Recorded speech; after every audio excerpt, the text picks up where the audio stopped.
Vamos voltar ao capítulo 1 de Efésios, a carta de Paulo escrevendo aos Efésios. A Vanessa lembrou que nós somos criados para o louvor do Senhor. Domingo passado nós entendemos isso um pouco mais, talvez alguns entenderam pela primeira vez. Fomos criados para o louvor de Deus. Se alguém perdeu esse culto domingo passado, fica gravado lá no YouTube da igreja, é só procurar. Domingo passado foi dia 26, né?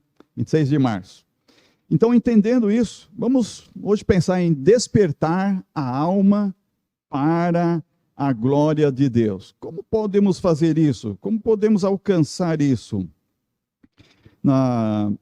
Pensando no plano de Deus, desde que Adão e Eva pecaram lá no jardim, lá no paraíso, e se afastaram do plano de Deus, mas Deus traçou todo aquele projeto maravilhoso de enviar o Salvador, o Redentor. E agora nós estamos olhando essa semana, né? Pensando na sexta-feira, que a gente vai relembrar a paixão de Cristo, a sua crucificação. Interessante como as pessoas observam algumas coisas especiais durante o ano, né? Estava conversando com esse dia quando a gente vinha para a igreja. A missa de quarta-feira de cinza é mais concorrida do que qualquer outra durante o ano, pelo que a gente viu o número de carros e pessoas até sentadas nas calçadas. Hoje, domingo de Ramos, também é bem concorrido, mais do que normal, mais do que comum que a gente passa ali, a gente sempre vê. Então, algumas pessoas chamam atenção nisso. Elas observam algumas coisas assim, são práticas de religião, são obedecendo, observando.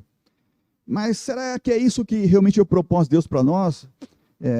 Algum ritual, alguma prática, ou que nós tenhamos compreensão desse plano maravilhoso redentor, através de Jesus Cristo, que nós somos criados para o seu louvor.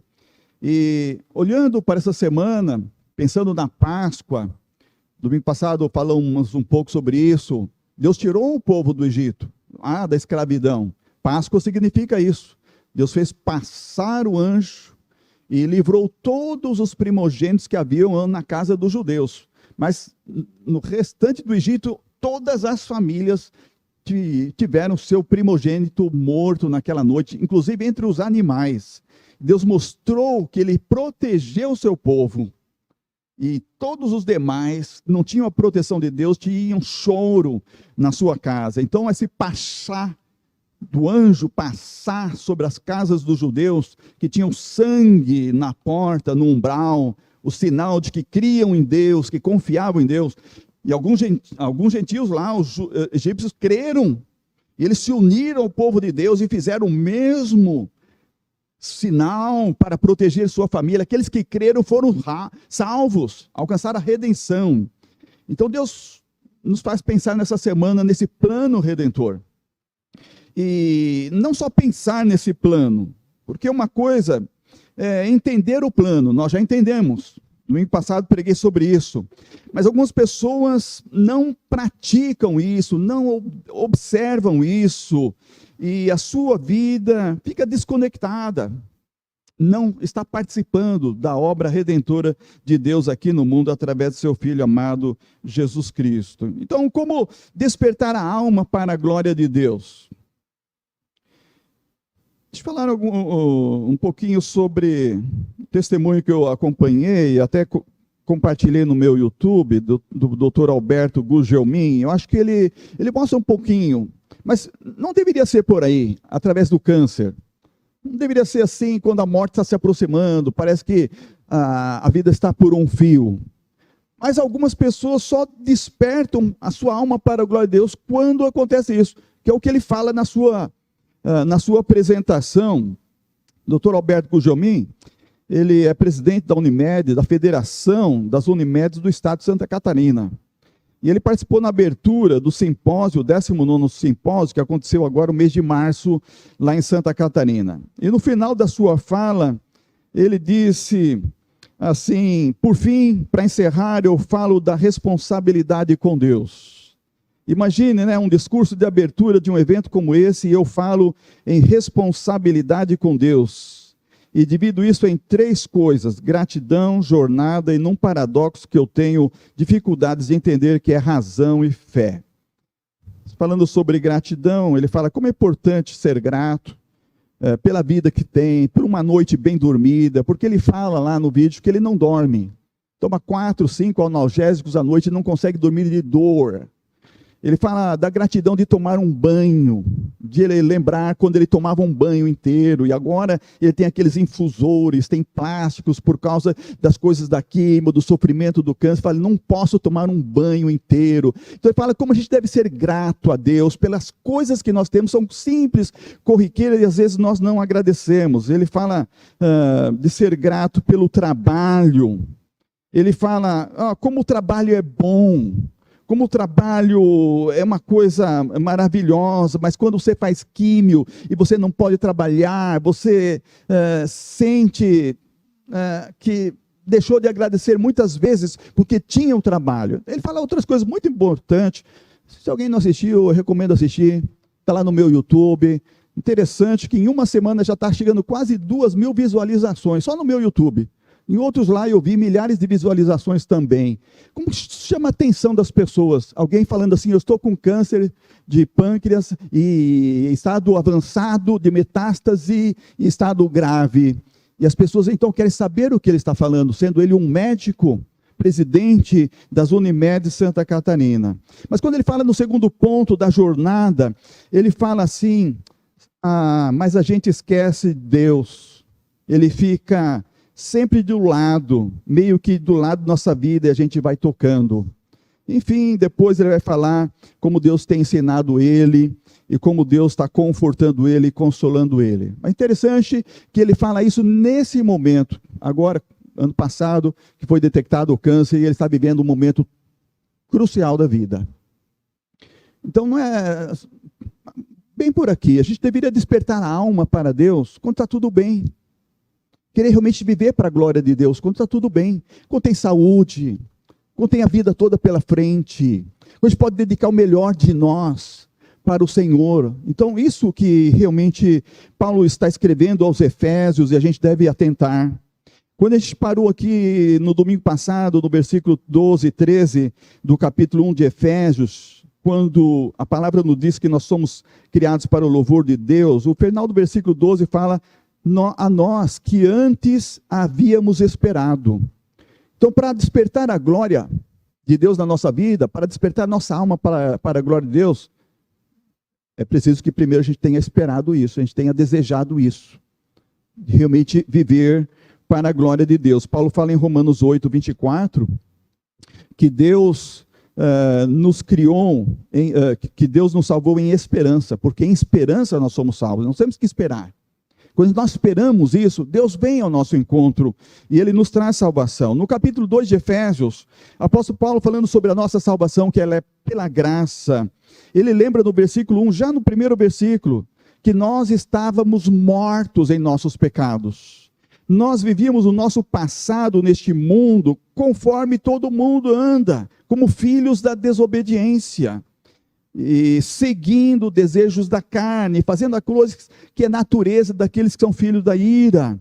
Mas Deus é riquíssimo, diz Paulo no verso 4, em misericórdia, em seu amor, Ele nos vivificou. Quando nós estávamos mortos, Ele nos deu vida por meio de Cristo Jesus, que nós acabamos de cantar. Nada além do sangue, é porque Jesus Cristo veio para nos dar vida. Então, despertar para a alma, para a glória de Deus, depois de ter essa esperança, nós passamos pelo estágio do ouvir a palavra de Deus. Versículo 13. Tendo ouvido a palavra da verdade, o evangelho. Então, o ouvir. Paulo escreve mais à frente em Romanos que a fé vem pelo ouvir, e ouvir da palavra de Deus. Nós já passamos por esse estágio, nós ouvimos a palavra de Deus, ouvimos o evangelho da salvação.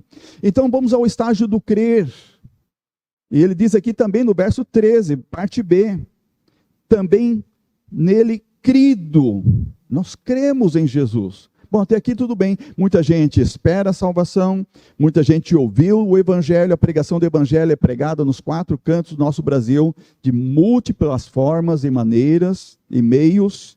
Muitos ou então estão ouvindo, muitos estão crendo. Basta falar sobre o que você pensa da sexta-feira, a paixão de Cristo. Quase todo mundo sabe contar alguma coisa. Agora, o ponto crucial é, estamos obedecendo?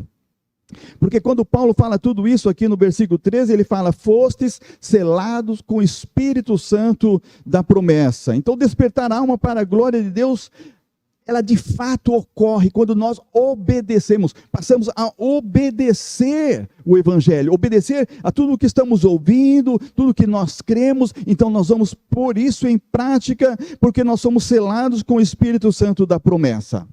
Paulo escreve em Romanos 6,17, olha, vocês obedeceram de coração, está falando aos romanos que vinham sob perseguição, e vocês obedeceram de coração. Então eles eram um exemplo de crentes que estavam ouvindo, estavam esperando primeiro, eles ouviram o evangelho, eles creram, mas estavam obedecendo a palavra da verdade. Aos filipenses também, Paulo, quando escreve no capítulo 2, versículo 12, ele fala, assim como sempre obedecestes. Os filipenses, os cristãos em Filipos, também eram obedientes, eles estavam obedecendo o evangelho. Assim, no Velho Testamento, nós temos o maior exemplo disso, que foi Abraão.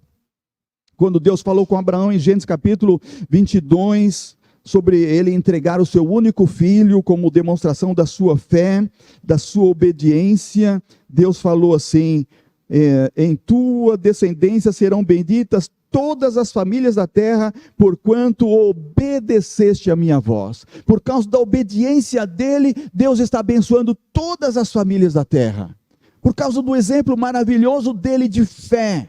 Ele esperava a salvação, ele ouviu da boca de Deus sobre a salvação, ele creu na salvação, e por isso Hebreus diz, ele creu que Deus seria possível de ressuscitar o seu próprio filho, após entregá-lo como Deus havia pedido. Mas ele foi marcado pela obediência, Irmãos, nós somos pastoreados pela palavra de Deus. Isso que significa esperar a salvação, ouvir a salvação, crer na palavra da verdade e obedecer. Deus pastoreia a cada um de nós através da palavra.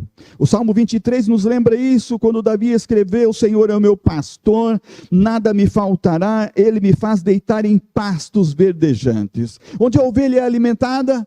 Nos pastos verdejantes. Nós somos alimentados pela palavra da vida. Jesus é a palavra da vida. Quando nós esperamos, quando nós ouvimos, quando nós cremos, nós somos pastoreados pela palavra da vida. Agora, estamos obedecendo essa palavra? Estamos realmente colocando em prática essa palavra? Isso nos ensina como despertar a alma para a glória de Deus, ouvindo, crendo, obedecendo. Quando o apóstolo Pedro escreveu a sua carta, falei em uma das mensagens anteriores, ele estava obedecendo a Deus, ele estava obedecendo ao Senhor Jesus em 2 ordens específicas que Jesus havia dado, que era animar e fortalecer os irmãos, lá em Lucas 22, 32, e alimentar o rebanho, lá em João 21, 15 a 17. E ele estava fazendo isso como? Escrevendo a palavra da vida, escrevendo a respeito do verbo que é Jesus. É assim, irmãos, que agora nós somos pastoreados através da palavra da verdade, através do evangelho. Se nós obedecemos ao que nós recebemos, então nós permitimos que o Espírito Santo nos alimente e faça tudo para que a nossa vida seja despertada, a nossa alma seja despertada para a glória de Deus. Quando vamos para o capítulo 3 de Efésios, Paulo está falando sobre o ministério entre os gentios e como Deus amou todos os povos do mundo, aquela promessa a Abraão, vou abençoar todas as famílias da terra. Ele fala que os gentios, que somos nós, que nós somos descendência de Abraão na carne, nós somos co-herdeiros, nós somos participantes dessa mesma promessa em Cristo Jesus por meio do evangelho. A palavra da verdade que nos faz participantes desta gloriosa salvação. Quando, mais à frente, nesse capítulo, Paulo está escrevendo Efésios, capítulo 3, ele faz a oração, a partir do verso 14, pela vida dos cristãos em Éfeso. Ele fala para Deus fortalecer com poder pelo seu Espírito, e que Cristo habite pela fé em vosso coração. Então é assim que nós somos pastoreados, é assim que a nossa alma vai despertando dia em dia para a glória de Deus, até chegar à plenitude.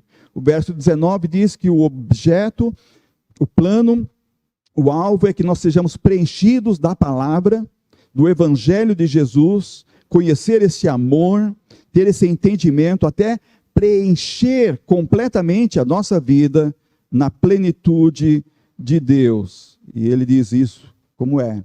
O Espírito Santo está operando em nós. Ele está agindo em nós, diz o verso 20.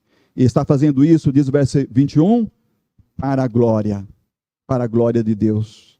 E isso é o que a igreja está experimentando nessa noite. Diz o verso 21, a ele seja a glória na igreja e em Cristo Jesus, por todas as gerações, para todo sempre. Então, despertando a alma para a glória de Deus, passamos a viver uma vida de contracultura.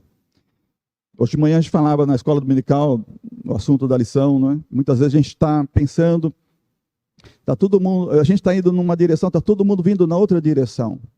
A gente se sente assim, meio esquisito, né? Meio estranho, meio um extraterrestre, parece que eu não sou desse mundo. E realmente nós não somos, né? De Jesus nós estamos neste mundo, mas nós não somos deste mundo. Isso chama contracultura. A vida cristã é uma contracultura. O mundo tem a sua cultura.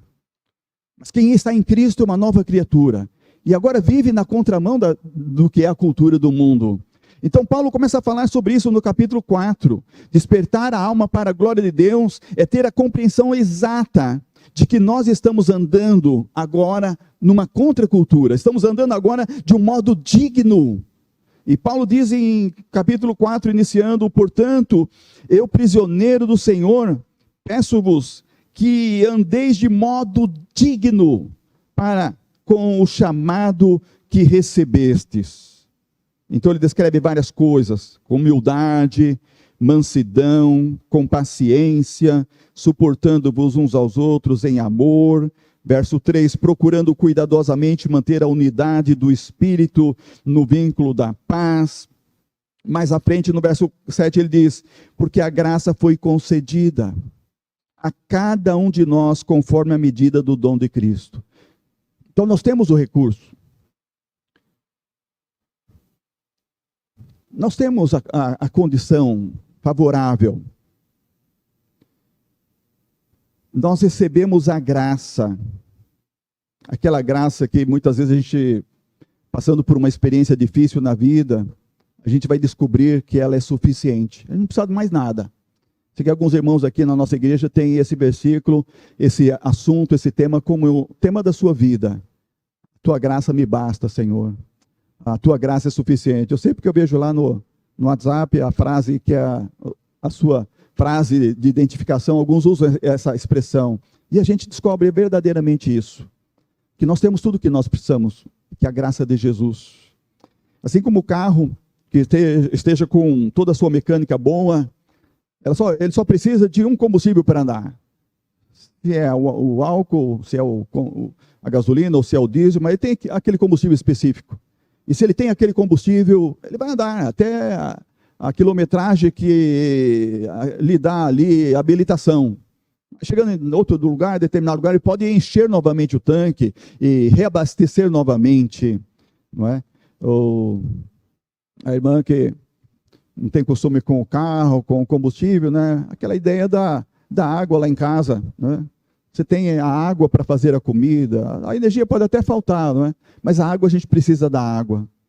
Precisa da água para fazer o arroz, precisa da água para cozinhar um ovo, precisa da água para cozinhar um feijão. E você tem ali disponível na torneira. Graças a Deus nós temos um sistema de abastecimento. Raramente falta para nós aqui. Há lugares do mundo que eles não têm esse acesso ao abastecimento de água potável. E nós temos com abundância aqui no Brasil. É uma das riquezas que Deus nos concedeu aqui no Brasil, que é a água. é uma água de qualidade. Então nós temos, assim, espiritualmente falando, nós temos o que nós precisamos para despertar a alma para a glória de Deus. Nós temos a graça de Jesus Cristo. Paulo está dizendo que a graça foi concedida a cada um. Deus não faz distinção. Ele olha para você, ele concede a graça para você. Ele olha para você, ele concede a graça na sua vida. E Deus não faz distinção. Você está aqui hoje, é um sinal que você tem a graça de Deus na sua vida. De alguma forma, a graça de Jesus está alcançando a sua vida, está tocando a sua vida. Isso é a medida do dom de Cristo. E o dom aqui é a salvação. O dom aqui no singular é receber essa eterna salvação providenciada por Deus por meio de Jesus Cristo. Depois, Paulo fala dos dons, em seguida no plural, no versículo 8. Ele deu dons aos homens. Aqui são as habilidades e as capacidades que Deus nos dá para que nós possamos desenvolver o trabalho, e isso é despertar também a alma para a glória de Deus. No serviço do meu rei, eu sou feliz. Tendo o quê? Aperfeiçoamento em vista. Verso 12, Paulo fala então dos dons específicos do ministério. Aliás, no versículo 11 e no versículo 12 fala com o objetivo de aperfeiçoar a igreja. O que é isso? Aperfeiçoar. Despertar cada vez mais a alma para a glória de Deus. Despertar cada vez a alma no serviço, porque os dons em exercício estão fazendo com que a glória de Deus se manifeste na vida de muitas pessoas através da sua igreja, até que todos cheguemos ao estado de homem feito, à medida e estatura da plenitude de Cristo, como diz o verso 13. Agora, nesse despertamento da alma, Paulo fala mais uma vez sobre coisas que nós devemos descartar na nossa vida. Verso 14, para que não sejamos mais inconstantes como crianças, levados ao redor por todo o vento de doutrina.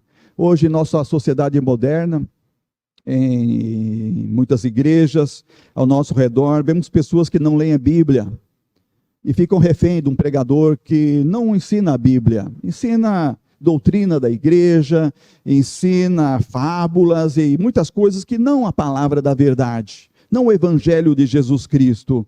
Então essas pessoas são inconstantes como crianças. E muitas dessas não se firmam em igreja nenhuma, elas passam de igreja em igreja, no fundo, buscando a verdade, querendo encontrar o alimento que realmente sacia a sua alma e que alimenta a sua vida, em busca da verdade. Sabe, de vez em quando algumas chegam aqui em nosso templo, como em alguns lugares onde a palavra de fato é ensinada. E ela sempre relata, agora sim, eu estou no lugar onde a palavra de Deus é ensinada, eu estou recebendo a palavra, é isso que eu estava procurando. Porque as pessoas querem a palavra da vida, elas querem ser pastoreadas pelo Senhor Jesus Cristo. E então nós precisamos atentar para isso. Devemos olhar as pessoas, muitas delas estão indo atrás de vento de doutrina, como diz Paulo aqui no verso 14, atrás de mentira dos homens, pessoas que têm astúcia de inventar o erro. Como tem erro hoje em dia em muitos púlpitos aqui no Brasil, como tem nos Estados Unidos, lá é uma fábrica de heresias, e outros lugares do mundo. Temos que olhar a Bíblia Sagrada para perceber que essas astúcias, essas invenções, essas heresias, esses erros estão provocando apostasia. Em vez de despertar a alma para a glória de Deus, estão afastando o homem da glória de Deus e buscando uma glória indigna. Então Paulo está falando sobre santidade aqui. Se nós estamos ajustados como igreja em Cristo, Ele é o cabeça, Ele é o Senhor, então nós podemos de fato despertar a alma para a glória de Deus. E aí, lembrar, a obediência é o gatilho. Tenho falado com os irmãos a dificuldade no ministério, de quantas vezes a gente trabalhando, seja nos alunos, nos seminários, nas classes teológicas e nas igrejas, de como levar o crente a um compromisso com a vida cristã. Então o gatilho é a obediência. Essa que é a questão simples. E isso é uma coisa que a gente não consegue fazer impondo, a menos que a própria pessoa tenha essa vontade de, eu estava esperando isso. É realmente isso que eu estou ouvindo. Essa é a palavra do Evangelho, que tanto agora me satisfaz. Realmente eu creio nisso, é verdade para a minha vida, eu vou obedecer. Então esse gatilho é uma coisa pessoal. Cada um por si mesmo precisa tomar esse momento de atitude e então desejar despertar a sua alma para a glória de Deus. Então o apóstolo Paulo, no versículo 17 em diante, dizendo: não andar como os gentios mais, não ter os pensamentos fúteis que os gentios têm, obscurecidos, né? As coisas confusas de entendimento, separados da vida de Deus, pela ignorância, pela dureza do coração. Alguns estão separados de Deus por causa da ignorância, não conhecem, não entendem. Mas Paulo está dizendo claramente, outros estão separados pela dureza do coração. Eles esperavam a salvação. Eles ouviram a respeito da salvação, como João Batista estava lá anunciando: este é o Cordeiro de Deus que tira o pecado do mundo. Muitos creram que Jesus era o Messias, mas naquele domingo triunfal, a entrada de Jesus, eles não podiam imaginar que em poucos dias, em 5, 6 dias, eles iriam negar, em vez de obedecer, iriam negar o Cristo e dizer: crucifica-o, crucifica-o. Porque tropeçaram na pedra de esquina, tropeçaram no Verbo eterno, que é o Senhor da vida, e estava diante deles. Eles não obedeceram, eles não aprenderam a Cristo, e se separaram de Deus, por causa da dureza do coração. Mas Paulo está dizendo aqui no versículo 20, que nós não aprendemos assim, a Cristo. Ele diz o verso 21, olha aí o verbo: se é que de fato o ouvistes, nele fostes instruídos, ouviu, creu, conforme a verdade que está em Jesus. Aí verso 22, 23 e 24 usa 3 verbos de obediência.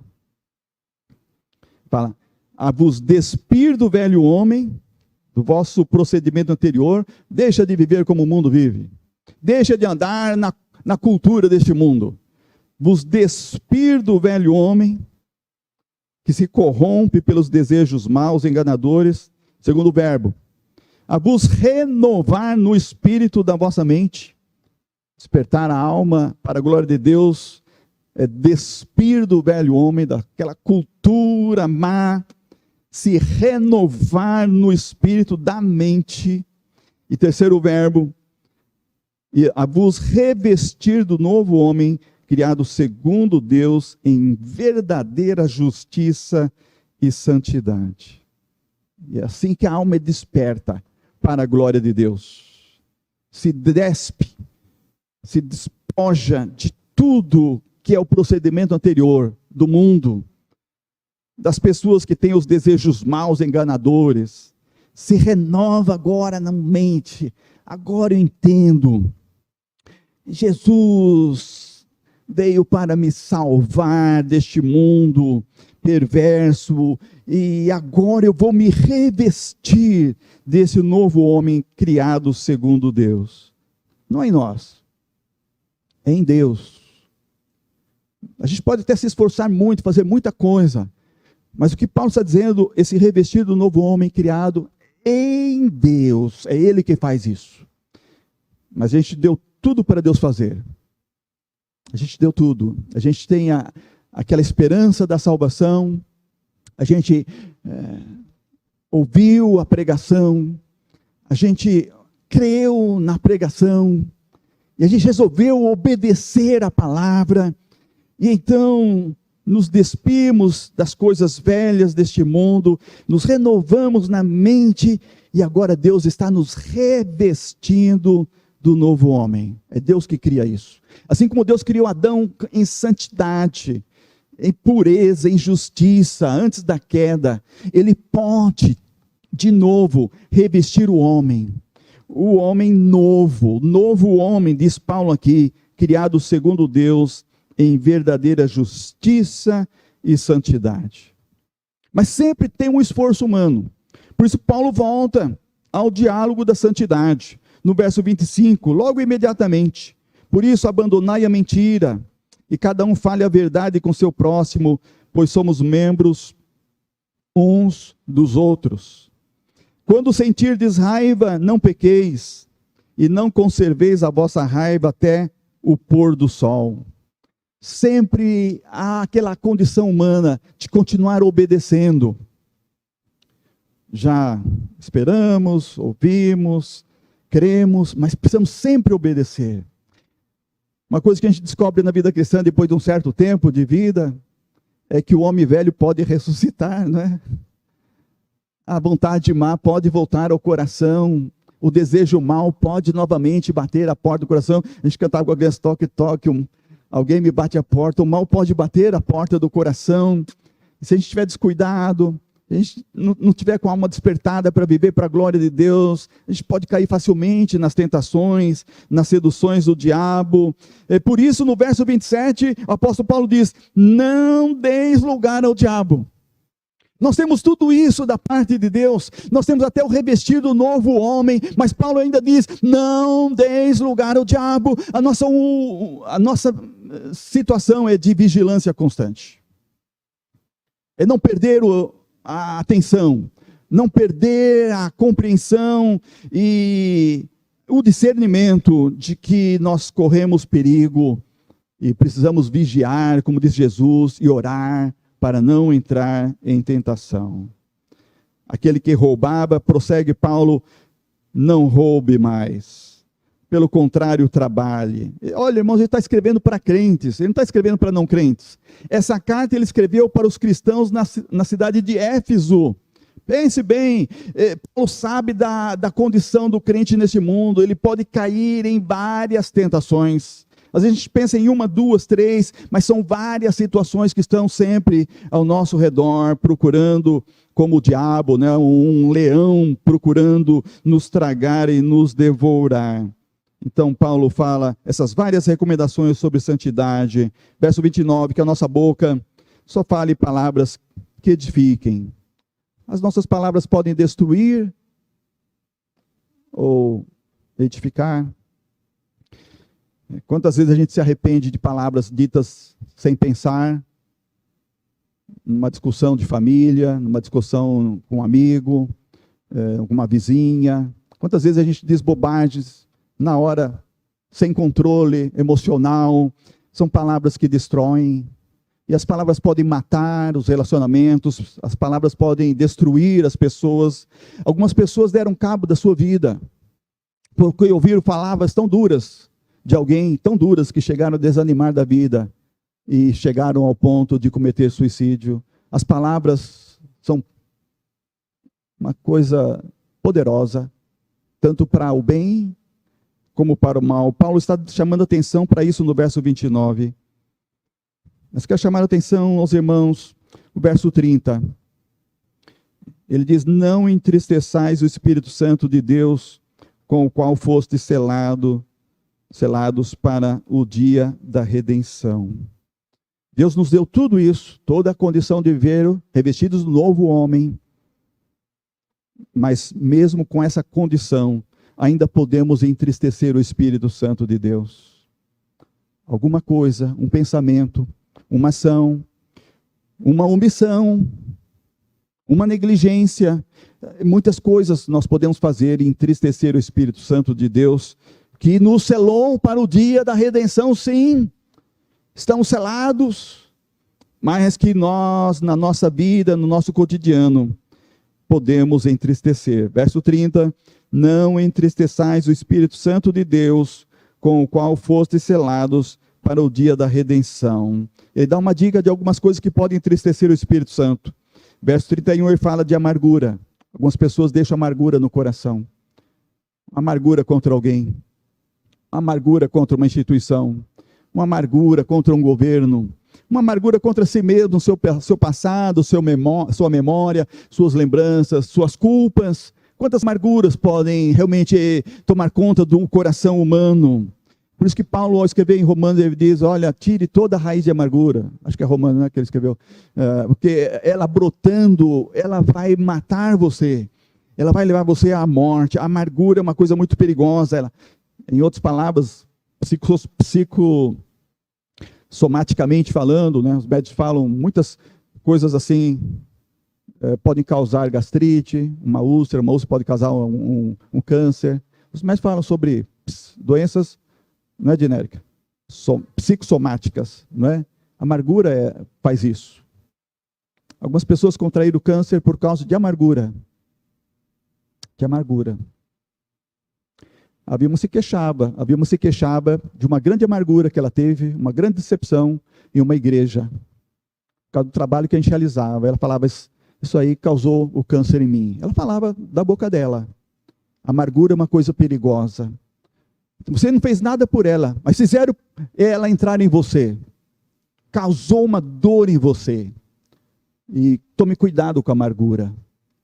Paulo fala da cólera aqui, não entristecer o Espírito Santo, a cólera.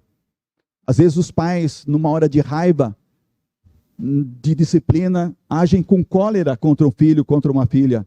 Numa disciplina muito violenta. Passou dos limites, a cólera é um perigo. Quem não controla o seu espírito numa hora de cólera pode matar alguém. Pode danificar a alma do menino, da menina. Quando isso ocorre, a gente tem que pedir perdão para o filho, para a filha. Eu extrapolei, eu não devia ter feito aquilo com você. Eu fui além do limite, me perdoa, eu pequei. Precisamos corrigir a cólera quando ela acontece. Paulo fala da ira. Enfim, Paulo fala de tanta coisa aqui, não dá para a gente comentar tudo. Ele fala da gritaria, fala da blasfêmia, e ele fala de tanta coisa. Isso é entristecer o Espírito Santo de Deus.